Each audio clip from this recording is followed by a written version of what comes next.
I ain't worried I'm about just gonna that. let you know that. You know, All right, man. you should have wore a lighter color in the shirt. All right, now. This shit is every day. Every day. All right. So you gonna file the weed? Huh? You file weed? What the fuck? No. What? Not here. What? Fuck no. Oh, what you talking about? What is you doing? What happened? Oh, look. We lit.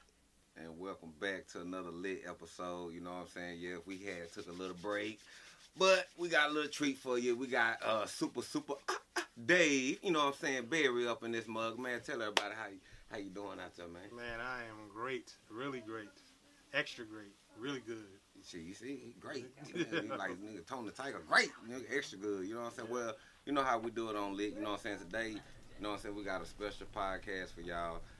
No smoke, you know what I'm saying? So, you know, but, you know, I know y'all like, oh, man, this is what Lit Podcast is about and talking about music and giving us some game. But, hey, we still going to give you some game. You know what I'm saying? We're going to do an intermission later on. We're going to blow. I'm talking about, nigga, I'm talking about. You know what I'm saying? I'm talking about. Straight up. But anyway, for the people out there who don't know Super Dave, man, Super Dave, please tell the people about you, man. Tell them all about your accolades. Tell them why, man, you fly than the original Super Dave himself. Well, we can start out. Basically, I'm at about 33 million records sold in my career. Started out with the Vanilla Ice thing and then graduated on having a production company called Jazz Simple that mentored multi-platinum producers that were like #1 in the nation for over 10 years straight. Daryl Delight Allenby, Kenny Dickerson.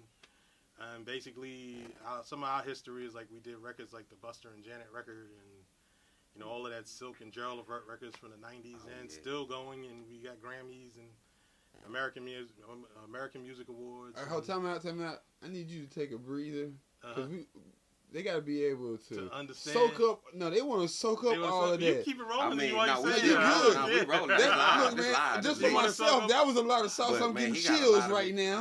Man, that's all I'm saying. Janet Jackson, Busta Rhymes, the Silk. You know what I'm saying? You gotta open your ears now. Well, my whole thing is it's kind of, you know, but how it all started out was just really, you know, I was the first one to kind of like have hit records. I come from the Russell Simmons original Def Jam camp. I was like an intern running around with Russell Simmons. Like, I mean, to show you how far back I go with her, I remember when Russell and him was hustling weed up at City College in 145th and Broadway in New York. So it was actually before Def Jam and all of that. My Russell gangster days. Oh, Russell's real gangster. Russell can hustle the mayonnaise off your sandwich. Let's just put it that way, and have you own the money. He's one of them type of cats. Like, there's certain cats that just basically, you know, you ever meet a cat and he's just about money and just knows money. Right. That's what Russell is. It's like, to me, music is cool and all that, but that man knows money. Oh, okay. You know what I'm saying? It's like, don't mess with him. Like, I give you old school movies he in. Yeah, like I give you an example. Like when we was all doing them early tours and all that, what he used to do is have everybody buy their plane tickets on his credit card. And I didn't understand what he's doing. Then I called him. I was like, damn, duh. What we did is we all bought our plane tickets on his credit card. You know, we made his credit rating and the amount of after about 2 years of it, I said, hey man, why do I have to buy tickets with your card? He was like, exactly. You know, meanwhile he done got his own Rush Airlines and stuff. So you meet people like that, and it's like, so whenever you deal with like these huge mega successful entrepreneurs, people gotta understand, like the Russell Simmons, the Lee Orrs, the cats that I came up with, they're not degree dudes. These are hustlers. Jay-Z and them is hustlers first. Right. But their level of intellect is like ridiculous. So you can't even put that on no. Can you curse on here? Yeah. Oh, you can't put that type of shit on no fucking IQ chart. It's like that shit is not measurable. It's like dude, them cats see money in anything. It's like they look at your shoelace and they be like, oh shit, I need to endorse that. Right. You know what I'm saying? Because you walk with like you got 2 left feet or some shit. That's just how, you know, you have cats that are like that. And then on the other end, you have like the old school Larry Smiths and the Rick Rubins and the creative kind. I'm kind of like a mixture of both of that shit. Okay. That's what I did. Like, so me coming up, like my company, I kind of had the foresight of like I was the dude that was fortunate to get a hit record and just had like the younger cats come by the house, and you know a lot of cats came through my studio like, multi-platinum producer who I'm still partners with, Dave Anthony. Like, we did a whole bunch of hit records out there on the ocean. You know, the R. Kelly Rowland song about, you know, a couple of months back that just charted. We're still working together. And actually, he has a label, Planet Hum Universal Records, and he made me vice president of New Talent. So that's what I'm doing now. Shout out. So Campdavidmedia.one is where you can check me out. And if you know, you're talented, you want to get on, whatever, you know, holler at your boy. We can talk some business. We can talk some business. We can talk some business. Emphasis on business. Yeah, I got somebody need to do Talent is cool. Yeah. But business. I shall say it again for the congregation. Talent is cool, but then it's business. Yes. In the words of the great KRS-One, talent ain't got shit to do with it. That's about 5% of what it is, business. Because, I mean, you know, to put a point of reference on that, if you think about back in the old school days when people were paying $15 for an album, it's now a 99-cent business. So you got a whole lot of people out there lying and shit in the music videos. Them motherfuckers is leasing shit. Oh, yeah. They leasing them chains. Grills, cars. There's 1 2 chain. There's a lot of no chain niggas.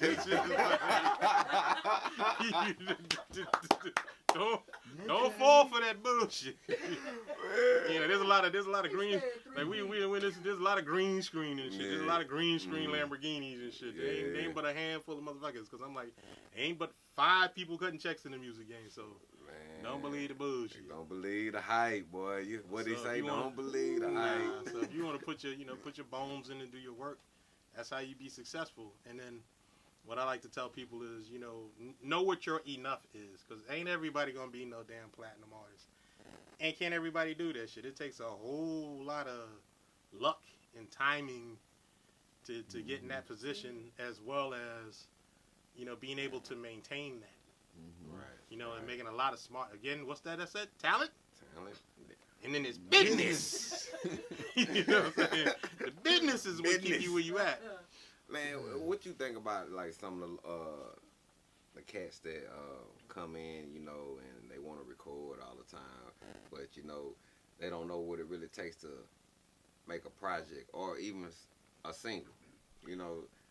For me, I try to be respectful of not one killing their dream, you know, and then part of me is like, okay, you got the feed yourself thing going on and shit, and you don't want to take advantage of people. But, you know, I prefer the honest route, and I just tell people, like, I had one artist when he first came to me, I mean, this dude is incredible, and he's like, you know, can you do this for me? Can you do that for me? Can you do this for me? What I tell any artist when you come to me is like, I can't guarantee you shit. Right. What I can guarantee you is off of the relationships that I have over 30 years, I can put you in a position to be successful, but I can't control if you're going to fuck up or not. Right. Nobody can. Right. Because this is a here it is now business. Right. You know what I'm saying? You know, you got this type of cadence is hot right now. By the time your ass come out with your project, that shit could change. So what about the people out here who want that $1 million quality, you know what I'm saying, but don't want to pay. They don't want to pay. They don't want to, you know what I'm saying? $1 million dreams on a $5 budget? Right. I told them. Well, I'm like, first of all, you have to know your worth at what you do. Because to me, there's always somebody out there that can't afford the budget that you're looking for. Or you knowing your worth. But if you're the accolades to qualify for that. Right. Because really, I run into a lot of situations like that. Because me, I produce more than just hip hop and R&B. Like really after 30 years, and it's like truly when I say I can do country and western, I actually have. You know what I'm saying? Right. And my shit is hot. Sorry.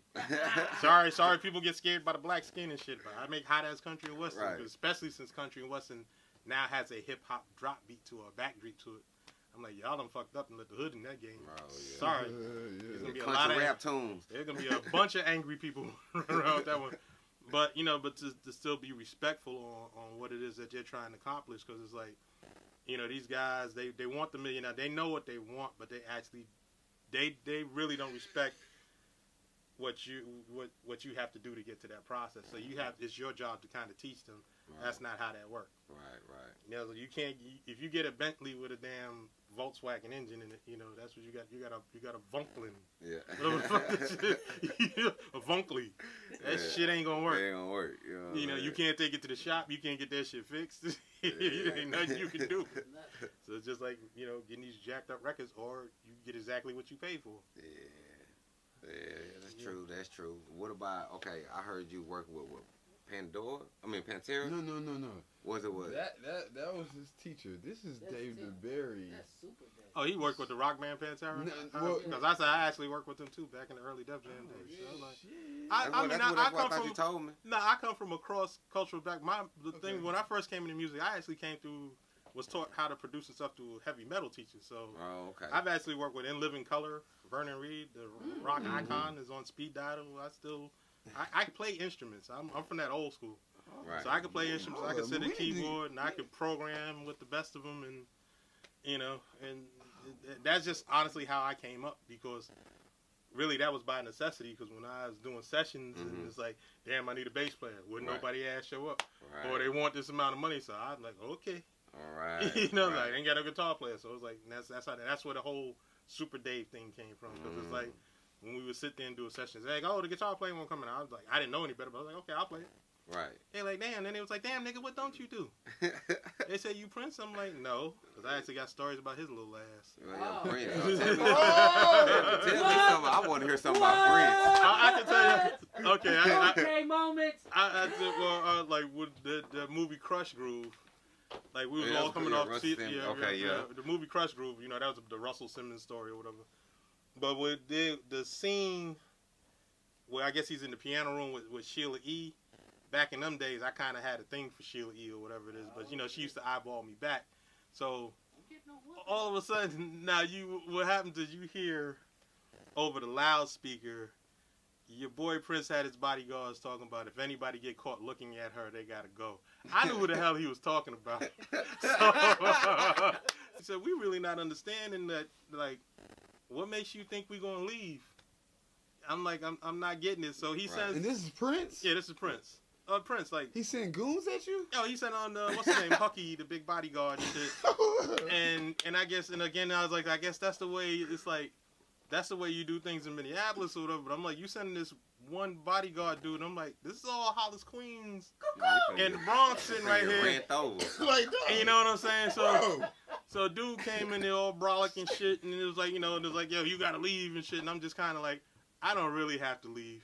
But I'm like, but out of respect for not getting my ass fired, and my brother Tony Rome going through shit. Like my brother Tony Rome, if you ever hear that Public Enemy record, I got a call from Tony Rome. That's my brother. So he's the one that dragged me in all of this music shit. So I said, so to not get in trouble, I'm like, I just kind of gave dude the eye, like, don't get your ass whipped. But I'm gonna leave, and still winked at Sheila E. and Prince's little happy ass. He got mad and shit, but he was just that type of dude. But the crazy thing about him is he had this glow about him and shit. It's like when you hear all that Dave Chappelle shit and all that shit, that shit was real. They're real. That motherfucker's about this tall. It's like he had like this glow about him. But as musician and all that, just seriously sick, nasty cat. Like incredible. Like not school taught. No, that's some serious old school. Just whoop your ass. Just some playing ass dude. And we were just coming from some different culture because at that time they didn't understand how two turntables could do all of that loud shit.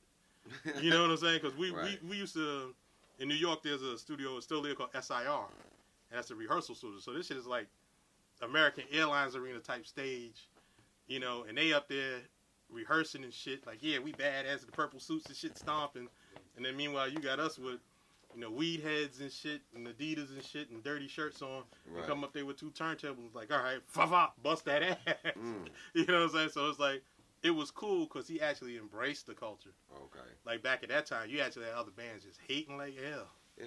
It's kind of like what Snoop is going through right now with the gospel thing. It's like you. Oh, what? Yeah, Snoop on the gospel thing. You know.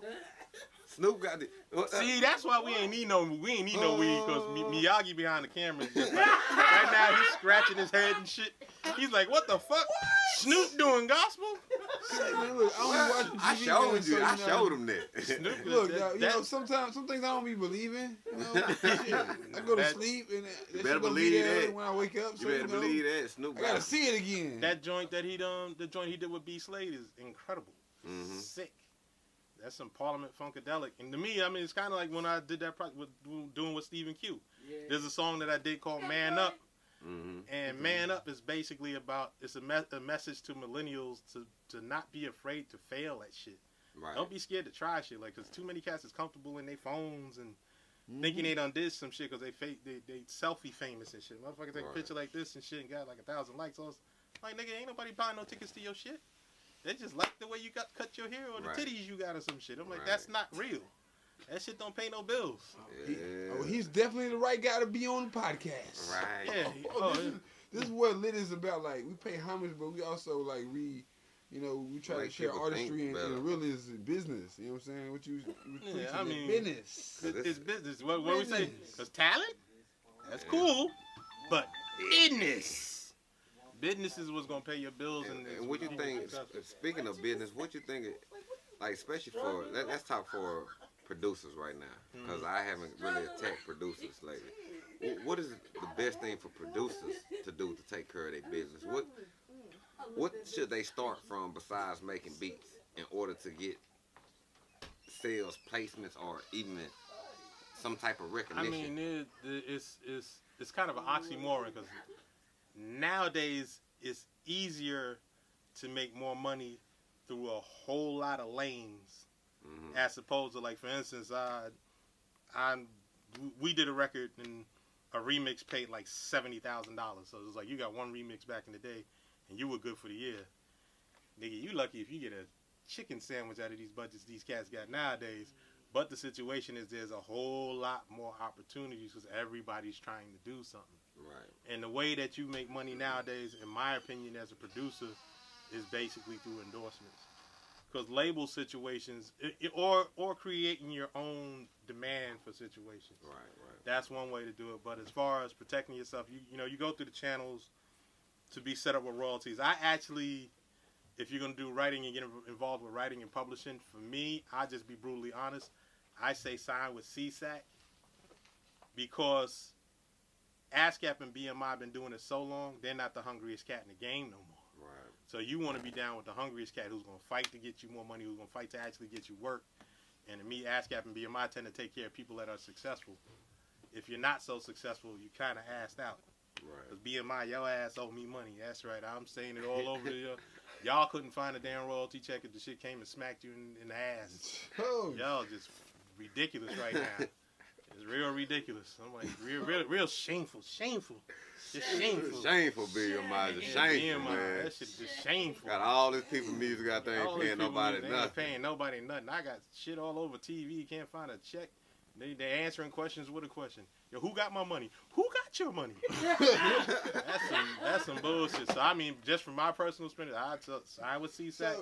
But CSAC is harder to get in, ain't it? Don't they got an invitation, right? Yeah, it is harder to get in. Because they send your invitation. You got to be invited for that. Yeah, but it's so much more worth it. All that just means you have to kind of have a body of work, and you don't necessarily have to be successful. You have to show that you're consistent. You can't be a hobbyist and expect to be successful. Like I tell anybody that in any form of art, you can't be no damn part-time rapper. I'm a rapper on the weekend and then think you're going to make it. Man, hell's wrong with you?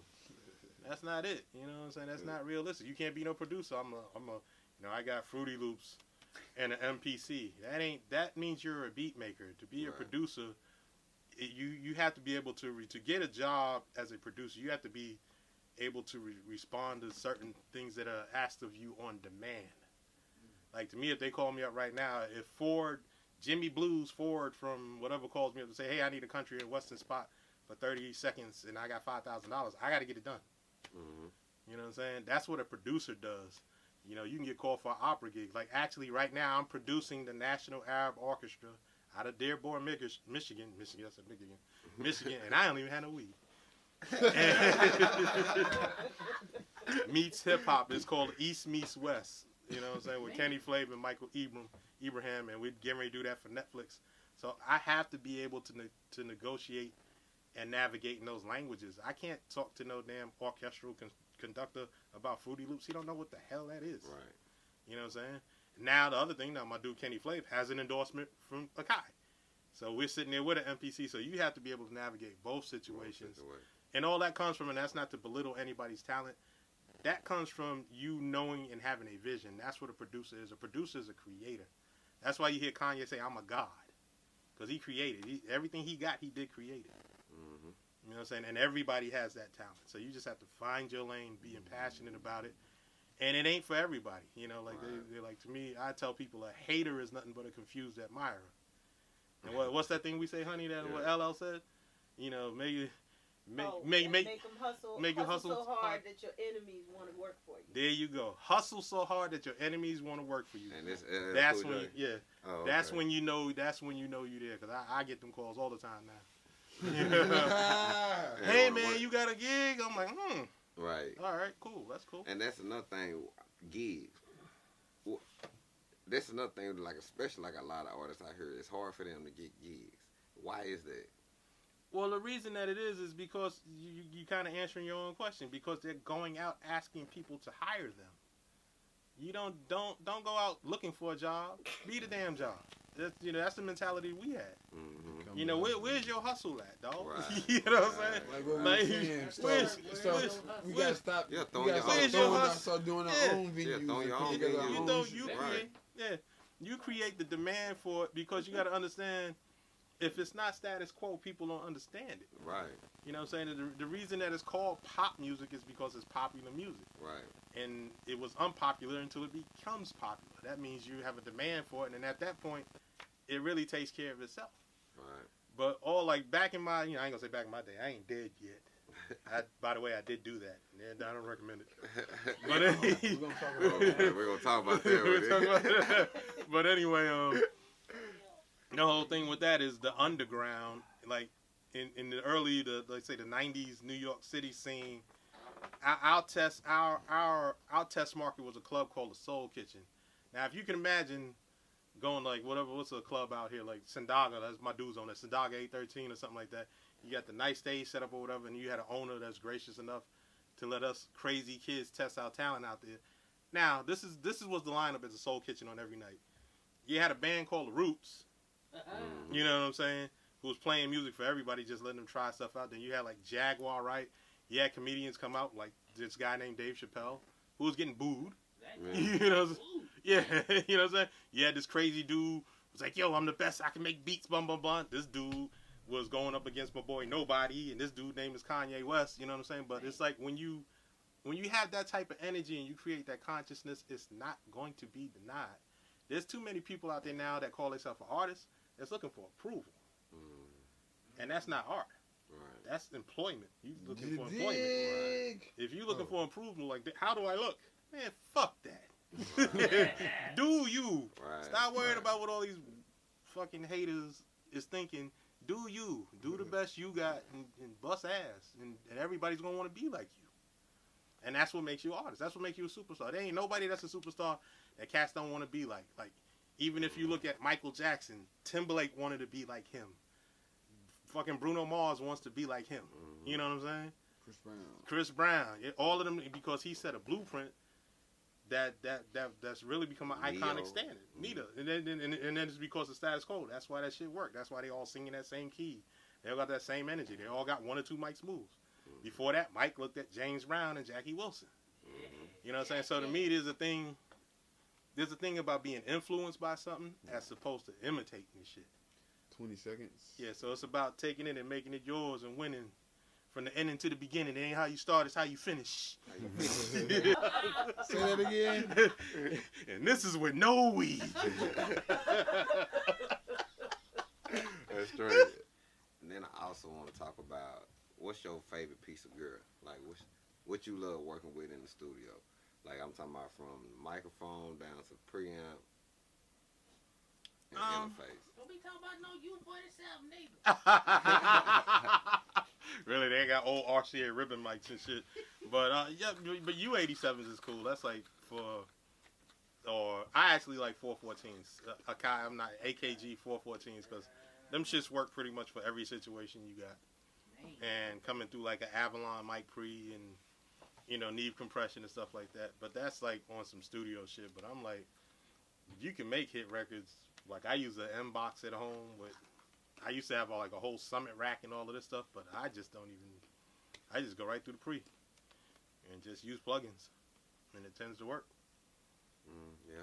Like I did a dance record last year that hit Billboard Twitter, number 16 on Billboard, and I did that shit literally while my wife was watching TV. She's like, "What's all that damn noise you making over there?" I'm like, "Yeah, Billboard, look at this shit." But I'm like, you know, And then I ain't gonna lie, I got friends at high places. If I fuck my mixes up, I send them shits right to them Grammy motherfuckers. I mean, how you feel to be at home when somebody just got plaques and all? You know, like, you get used. I'm so used to it. Like it's almost like I grew up with all of these hip hop big hits coming to my house, and it's like, oh hey, what's up? You know, hey Houdini, how you doing? Like, and inside you're like, oh my god, oh my god, oh my god. Oh, we did all the time. It's like just, back in the day, like Jennifer Lopez sessions, or like Alicia Keys has held our son. Yeah. It's like, yo, I gotta go to the bathroom. Hold on.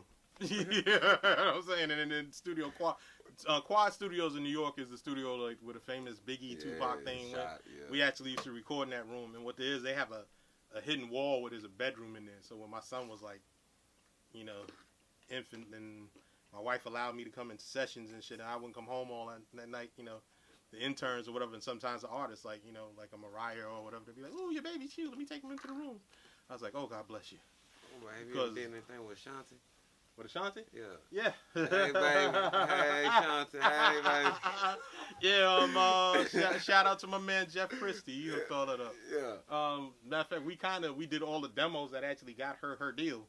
Oh, okay. Yeah, I mean, that's a little bit saucy, but we understand that's just how the music business is. It's like, you make hot shit for artists, and then somebody that got $1 million in their pocket hear your shit, and it's like, okay, I'm gonna go that way. Right. Yeah, that's kind of what that situation is. But I mean, we cool people. She's, you know, she's dope. Yeah, she dope. She dope. So what was your first like hit? What was your My first hit? I did a whole bunch of the first hits that I actually got paid for was the Vanilla Ice shit. But before that, all of a lot of them, Ice Baby? Yeah. Oh, okay. All of that whole album project is the concept of me, Tommy Quan, Rob Van Winkle, who's Vanilla Ice, and my dude Kim Guidry, Kim Sharp. Okay. And DJ Earthquake out of here. But that Earthquake. DJ Earthquake. Earthquake got the hit with Ice Ice Baby. We was all. It's one of them situations where we did that, where we kind of sat back and we was like, damn, you believe that shit actually worked? But it was also one of the things, like, from a marketing perspective.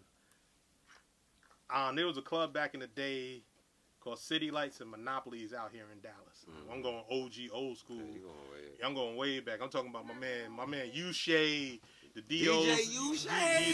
That U-Shay. That was in D-Town. U-Shay was my. That was my dude. You know what I'm saying? U-Shay. R.I.P. That's my dude. U-Shay and them introduced me to Tommy Quan and all of that, and all of those type of cats. And we went to, and this was kind of when we was on tour with Run DMC, and what happened, we went to that club, City Lights, and Monopolies. Tommy Quan used to own the club, and he was like, hey, man, I got this artist. And, you know, Vanilla Ice was performing, and he was basically out dancing to black people. I was sitting there like, I was like, this white dude is stepping. Yeah. He doing it, and at that time, you got to realize there was there's another artist that was out called MC Hammer. Mm-hmm. So my whole thought, this was my thought of the whole shit, and I'll let y'all in drum roll. The whole ideology for me with the Vanilla Ice thing is I always felt like people kind of always wanted somebody to represent them. Right. Like if you had a Spanish artist, they want they would take a Spanish hip hop artist. To this day, this shit still is true. Right. Y'all can sit there and lie to your goddamn self all you want to, but that's just kind of how this shit is. And there comes a time when you stop lying to yourself. And I'm gonna let you people know as black people, because I don't play that African American shit. Because I've been to Africa. And some of them motherfuckers don't like us either. I'm gonna let you know straight up. So I ain't no African American. I'm black. I'm 145th and 8th in Harlem, New York, when the shit used to be black. Now that shit is Paris Hilton walking around with pit bulls and little puppies and shit. Some different shit. But anyway, to get back to what I was talking about, my whole ideology with that whole situation was, you got this dude MC Hammer, who to me really was an entertainer. He wasn't no rapper, you know, because back in the day we had to, you know, the cadence or whatever, and he came in there dancing and doing backflips and shooting rockets and shit off, and we was like, oh, we can't fuck with that. This dude got the whole show or whatever. But my thought was, I felt like white people wanted their own. Right. And that's kind of what that was. So I'm just like, I said, this dude danced his ass off. And I said, in my opinion, I said, he's putting it to Hammer's ass with that dancing shit. Right. I said, he looked like Hammer when he had the... Yeah, exactly. He had outfit, the shiny suit and the baggy... If people ever look at that shit, he had the shiny suit and the baggy pants when he first came out. And my whole thought process was to take advantage of the fact that I always felt like America was a little bit prejudiced. You know what I'm saying? Cause just a little. just a little bit great again. Yeah, I say all the way. just a little great again, but you know, but that's just marketing. It's like I tell black people, you're only 10% of this daggone country, man. If you're trying to make financial gains in music, you have to kind of let everybody embrace what you're doing. Right. And it's kind of easier if you use people from their culture, or if they respect your culture and you're just that good, you're going to win anyway. So I'm like, you really have nothing to lose. But back in them days, I was kind of like, there was nobody doing it. You know what I'm saying? So and I was like, okay, this guy, to me, Hammer is not lyrically like the greatest thing you've ever heard. No. You know what I'm saying? So Tommy Quan came up to me and he said, hey man, would you want to work with my artist? He came to everybody on that tour. Everybody said no. I said, hell yes. I said, because this dude can do the same thing that this dude can do. Only thing is, 10 people to come see this dude, but 1,000 to come see him, because when I was out on them early Run DMC tours, their whole audience was white. There weren't no black people in them audiences. I mean, you talking arenas. Man. And actually, you go there to this day, you go to a Kendrick Lamar concert, guess who's in the audience? White people. Exactly. Yeah, and that's no disrespect against white people, you know what I'm saying? Thank you. Because you're talking economics. Thank you. Talk the economics for life. Yeah, man. the economics for what it is. It's like, you know, you had these arenas that hold tens of thousands of people, and I'm like, I ain't seeing nobody black here. No, cause I see a lot of black people. I ain't gonna lie, I see a lot of black, especially women, jamming a lot of white people songs. Yeah. Even Britney Spears, all that, and I be like, huh? But the whole thing is, but even to get the NSYNC and Britney Spears, but that's all out of the black foundation, right?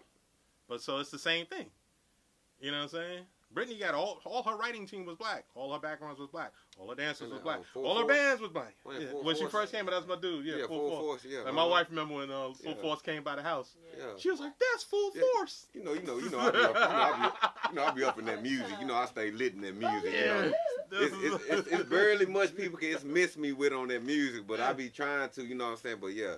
Yeah, because matter of fact, somebody was just on Facebook talking about how Bruno Mars is appropriations from blacks and this, that, the other. I'm like, come on, man, that shit. I was like, that's ridiculousness. I said, again, they're stealing from a culture, and then there's being influenced by a culture. Right. You can't, like, to me, I even disagree with that whole Robin Thicke Pharrell thing. I thought they was influenced by Marvin Gaye, but they can't do it. Robin Thicke is not Marvin Gaye. Right. He's not. Vocally, he's not even close.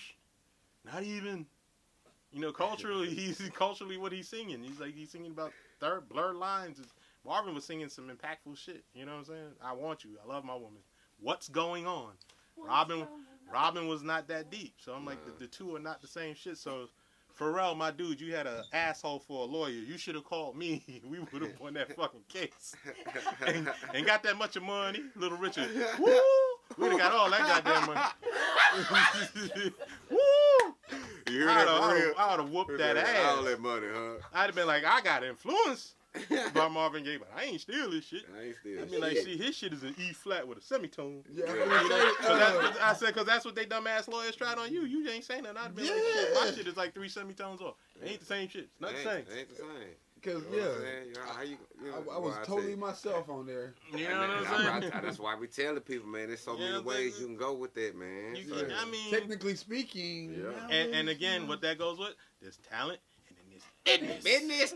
And the motherfuckers that run business, then you play in their world. You know what I'm saying? When you're rolling the muck, you're swimming the shit, fellas. I'm just telling you. So don't go against no lawyers with some notebook shit just because you threw on a suit and some glasses and think you're gonna win. Nah, that shit don't work. Nah. You better do some study. I remember I went to talk to a lawyer one time. He was like, just to talk to him was 10,000. Just 10,000. Like, if you just want to ponder something. I like, oh man, this is an entertainment lawyer. Like, woo! Try and tackle your ass. Going out the door. Talk about, you know we got billable hours, right? They be trying to talk to your ass about macaroni, getting that $300 an hour and shit. Gas your ass on like a motherfucker. I said, you built me for the fucking macaroni conversation? Yes, I did. You know, yeah, I got fucking Game of Thrones scrolls from lawyer bills. That shit. Ooh. Dumb bastards and some other shit. So that's it. Again, talent and business. Business, man. Take a goddamn class. Read a damn book. Man. Don't get up there fucking around just thinking that you done seen some shit on TV. That ain't how this works. No, that's not how any of this works. None of this really works, man. And I ain't even have no weed. This is some other shit. All right. 30 seconds. 30 seconds. Matter of fact, we're going to cut and come back right now. Come on, cut. Let's cut and come back. Shit. Cut, nigga. And we back. Man, this dude got us over here. I'm hot. I'm sweaty. I'm over here about all this equipment. I'm over here, and he over here telling these jokes, man. God, leave. Hold up. It's business, man. It's straight business, man. It is at the end of I see a lot of people fail it, man. I ain't gonna lie. I watch a lot. I ain't gonna lie. See, because I'm known for Get It Bitch. That was one of, like, the biggest records probably that came out of Dallas in 2006 and 7. Okay. You know what I'm saying? Before Stanky Let Jizz Boys and everything like that. And that was kind of really brought that boogie music. That was the first song to bring the boogie music to Dallas. And like I told them, like I tell a lot of people, you know, to this day, because a lot of people think they come record with me or they come do something with me. It's like something just gonna happen. Oh, that. Can I interject something? Yeah. You millennial motherfuckers with this whole false sense of fucking entitlement. Y'all some. I done told you. Look, just cause you got some likes and shit on. No, that ain't a much of money. That ain't a much of money. You got 1 million likes, you ain't going much of platinum. No, you got 1 million people that fake ass friends that like you. That ain't a much of money. No, it don't work. And I ain't even. It don't work like that. No. That's not how it works. No. That isn't how any of this works. No. Hell no, man. And then they think. Then it's like this. It's like this too, cause like it's the quality balance battle. It's the. Cause times have changed from like back. Cause back then when I was like just like you, it was different. When I was, you know, I'm an '80s baby. Right. But a lot of stuff I did was late '90s. You know what I'm saying? Early 2000s. Right. You know what I'm saying? So it was like it was still different then. You still selling CDs, still trying to get this and stuff like that. But now people get views, this and that, and it's like people like. You got the quality balance. Then you got the people putting out trash music but blowing up. I say, man, it's a lot of people put out trash music back then, quality trash music back then, and still, you know, that's with quality trash. That's what I call it, because it was trash, and the radio station probably put a lot of damn money behind it. That's what you mean by. Let's define this term, quality trash. Thank you. Quality trash means you got some bullshit ass music that got a lot of funding behind it to promote that ignorant shit. Right. Or instead of calling it shit, we shall call it shiitake. because it has some caviar. It has some effervescence on their shit. Right. It's not regular shit. It's sponsored shit. He say the shit turned with glitter on it. The shit with glitter and sprinkles on it. We might have to endorse some Dave moments. We're going to have Dave moments on the podcast, man. Where he breaks shit down. Dave, you think? I'll translate for you. Oh, my goodness. I don't give a I'll Bernie Mac you up. I don't give a fuck. Dude, these could be commercials in between the podcasts. And then a lot of artists, they don't know they sound. They don't even know what sound they want. They just like, oh, it don't sound like this. Oh, it don't sound like that. I'm like, well, you ain't him. You ain't this person. That's not your song. That track ain't this track. You ain't even rapping like that. Your voice tone ain't even in that tone. You're like. And like I go through that, I be going through that, man, battling with these people, man. Oh, you're gonna run into a lot of Migos right now. Okay.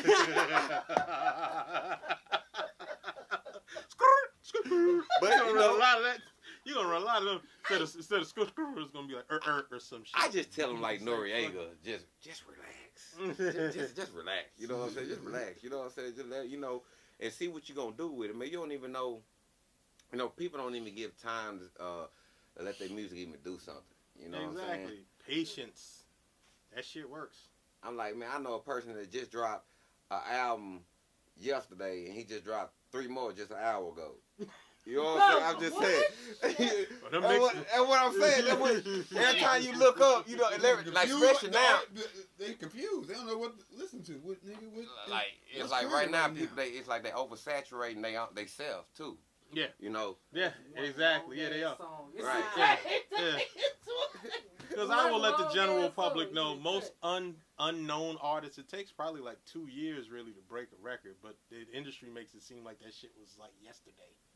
And that's not what the case is. Like, I remember when they put out that Snap record, that shit was on the underground charts for like 3 years before it actually popped off. And then when it actually hit, then, you know, imitation is flattery is you know, everybody jumped on that shit. Yep. Then, you know, the Yin Yang Twins came out with their version. Then Snoop came out his shit. Boom, boom, boom, boom. You know what I'm saying? Hold on, Yin Yang Twin. Oh, I might get in trouble. I don't care. But you know, fuck you, Sony. Fuck Sony. Oh, fuck Sony. I'm gonna tell you some story about it. I'm gonna tell you like this. Hey, hold on, Sony. Hey, Sony. The nigga filming name is Miyagi, so we good. Hold on. Why y'all put me on the Miyagi's filming. Sony, I love you because them motherfucking. Not the brand, but the dude that working for distribution through Sony. You know what I'm talking about? Let's just get him. Yeah, let's get him straight. Let's get that straight right now. He fired anyway. You know what I'm saying? Red. God damn, Case went under the hood. They had Yin Yang Twins. They had Yin Yang Twins on their shit back in the day and stuff like that. On your records? Nah, they weren't doing they do that type of shit too. Nah, they was actually, you know, they was paying for everything. You know, Yang Twins going to Florida to get the keys to the city, but they didn't want to go do certain stops and do certain stuff for free. But they was getting like $100,000 plus the keys to the city and stuff. And they just had to make one stop for 10 minutes for free at some club. And they were like, nah, nope, we ain't doing it. These niggas living in the truck. Yang Twins they homeless, dog. They homeless living in the truck, man. You know what I'm saying? These niggas, the white boys, they got ranches and stuff. His other brother, the short one, he was homeless. The older, the skinny one, he had a ranch and everything like that. Man. Anything. So they ended up giving this dude, like, I got it on tape at home, but giving him about $40,000, something like $50,000. That nigga, they say he went to the Gucci. They gave him a check for like $50,000. The nigga went to the Gucci store. Nigga bought everything Gucci. They say all they know is that nigga walk out the Gucci store with $60,000 worth of Gucci. He said nigga had number a couple bags, my nigga. A couple bags, my nigga, and Gucci, my nigga. Walked out of there, his whole 60 gone, nigga, homeless, nigga. They say all he know they left the studio, but he had $60,000 worth of Gucci, though. So, the moral of this story, and this is called a Davism, is if your dumb ass go to the Bentley store, all you did is make the Bentley man rich, man. Man. That ain't no much of money. No. That's no much of money. I can tell you this because my dumb ass done did that shit. That vanilla ice check was like this. And the Bentley man got, it wasn't pretty. Right. Oh. So there's anything out there you want to tell anybody out before we wrap up, man? You know, anything you want to give anybody shout outs, you want to tell anybody who your favorite engineer is. Oh, shit. You know what I'm saying? Shout out to y'all, man. Oh, you know what I'm saying? Yes. Shout out to Lit. Yeah. Shout out to Lit TV. Shout out to Planet Hum Universal Records for having my black ass. Yes. You know, I don't know why. Shout out to Flav House, Kenny Flav. Shout out to Buckingham. I know y'all all producing all them damn hit records, but, you know, I'll be out there in Michigan. Shout out to the National Arab Orchestra. Shout out to Dallas for being probably the most underrated talent pool in the whole goddamn world. You heard it. Here seriously. Don't fuck around and come out here and thinking that you can sing and play and shit. Don't do that shit to yourself, man. But Dallas people, learn your business. Yeah. Learn your business. That's but what you we Dallas people are talented, but what? We don't know what Business. So, you go on Facebook and you go, we going to Camp David Music on Facebook. You talk to the dude. You hit him in the messenger and let's do business. Or you go to www.campdavidmedia.one. Holla at your boy, man. It's not that deep. 1 + 1 = 2. That shit don't equal 7. So if you got 7 motherfuckers, guess how many you got to get rid of? You know, it's what it is. Business. That's what it is. Business. And we live Messenger business. Because at the end of the day, all right. Likes don't pay your bills. This is a 420 special. Now it's time to go get lit now. Appreciate y'all, man. We got the sugar rolled up. We got the sugar berry.